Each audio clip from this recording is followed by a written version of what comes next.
Hi, I'm Martin Frankland, Assistant Professor of Mathematics. First of all, welcome to the University of Regina. I hope that your study program will be interesting and fulfilling. Second, I want to talk to you about topology. Topology? That's right. That's the branch of mathematics that I specialize in.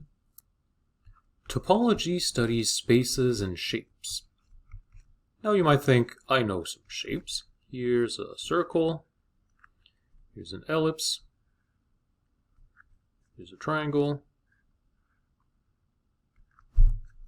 And in geometry, those are different, because geometry cares about lengths, angles, surface area.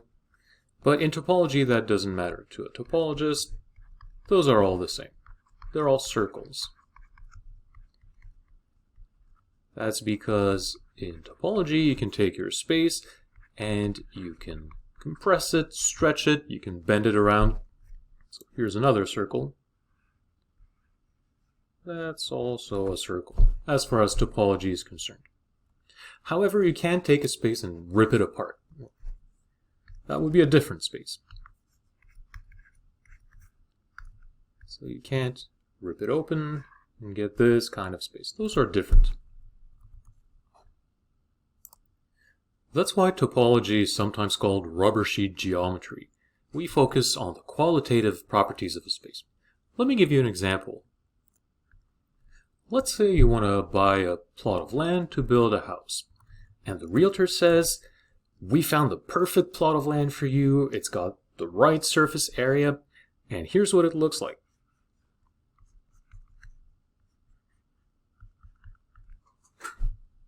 Now you'll look at this and say, come on. I'm looking for a plot of land that's all in one piece. Something that looks like this. If that's your reaction, then you know some topology. You know that this plot of land is connected, but the one on the left is not connected. It consists of two connected components. Then the realtor says, all right, fine. There's this other plot of land that has the right surface area. It's all in one piece. We think you'll love it. And here's what it looks like.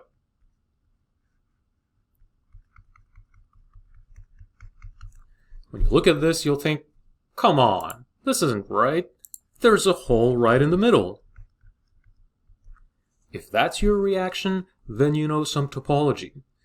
You know that this plot of land here is not simply connected. Which, roughly speaking, means that, well, it has a hole. Now, what kind of spaces do topologists look at? Well, for example, we can look at some surfaces. Here's a two-dimensional sphere. And by studying the topology of the sphere, we know, for instance, that there's always a location somewhere on Earth where the wind is still. Wind is not blowing. That's a theorem from topology. We can also show that there are two antipodal points on Earth that have the same temperature and same barometric pressure. That's also a theorem from topology. And we can look at other surfaces, various pastries, a torus, a surface of genus 2, and so on. We also look at the higher dimensional analog of surfaces, called manifolds. For example, this is the two-dimensional sphere. The one-dimensional sphere was just the circle from before. And there's an n-dimensional sphere for any n. We can work with 3-dimensional, 4-dimensional, 100-dimensional spaces. That's all good. We don't shy away from high dimension. Topology looks not only at individual spaces, but also the different ways that you can map one space into another.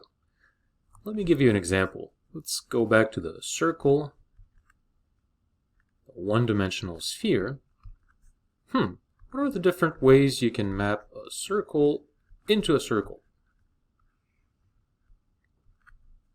Well, up to a continuous deformation, there's not that many ways. You can just send every point to itself, or maybe you can decide that you want to go twice as fast around the circle, or wind around the circle twice. That would be a map that has winding number 2. Or you can decide to go, well, 3 times as fast, then you'll be winding around the circle 3 times, and now the winding number is 3. And in fact, the winding number classifies the different maps from a circle to itself, up to continuous deformation. Trying to classify all maps between spheres of any 2 dimensions is much harder. In fact, to this day, it's one of the hardest problems in algebraic topology. At this point, you might think, I'm open to the idea of topology, but what is it good for? So I want to talk about some applications of topology. There have been many applications within mathematics to geometry, analysis, algebra, but I want to talk about some applications outside of mathematics to the sciences and engineering. Topology has been applied to data analysis. Topological data analysis, as it's called, is a recent field of applied mathematics that uses topology to describe the shapes of big data sets.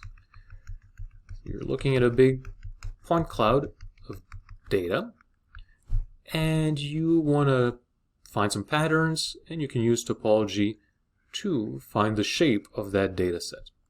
And the benefit of topological methods is that they tend to scale well in higher dimension, whereas some statistical methods tend to become computationally very expensive in higher dimension.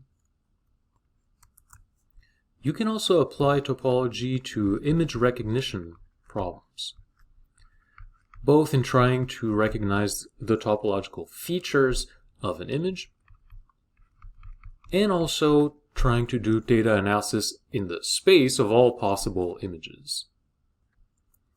Topology has also been applied to sensor networks. Let's say you have some towers emitting a signal, say cell phone signal, and well, you're trying to cover a whole area, and they each emit a certain signal of a certain strength. And you'd like to know, by sampling some local data, is the whole area covered? That's the coverage problem. And you'd like to know, well, are there any holes? Like here, no signal, right there. That's a coverage problem. Well, as it turns out, topologists have all kinds of tools to detect holes, and that's why you can use topology to answer that problem. Then there's robot motion. If you're controlling a robot, a mechanical system, you would like a motion planning algorithm. And that's a way to move the robot from any initial configuration to some ending configuration. And for that, you can look at the topology of the configuration space. The more complicated the space is, the more complicated the algorithm will be. Well, let's look at an example. Let's say the robot we're looking at is just a metal rod. There it is. It's rigid. It can only rotate around some fixed axle. What are the possible configurations of that robot? Well, all possible angles. So the configuration space is a circle. It's just saying at what angle the rod is located. Now let's look at a more exciting example where the robot consists of 2 metal rods. The first one is still attached to some axle, and the second rod is attached to the first one. But they're offset so that they don't get in the way of each other, and they can both rotate freely.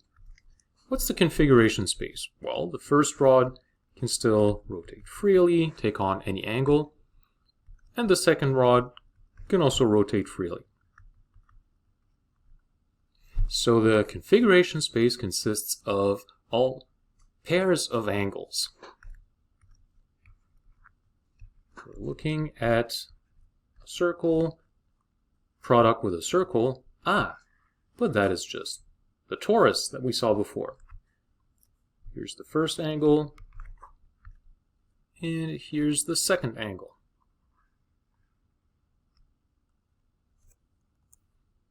You can look at all kinds of mechanical systems and then study their configuration space. Next on the list is protein folding. There's a branch of topology called knot theory, which is concerned with knots. Well, a knot is what you think it is. Take a piece of rope and try to tie it into a knot. You'll get something that looks like this.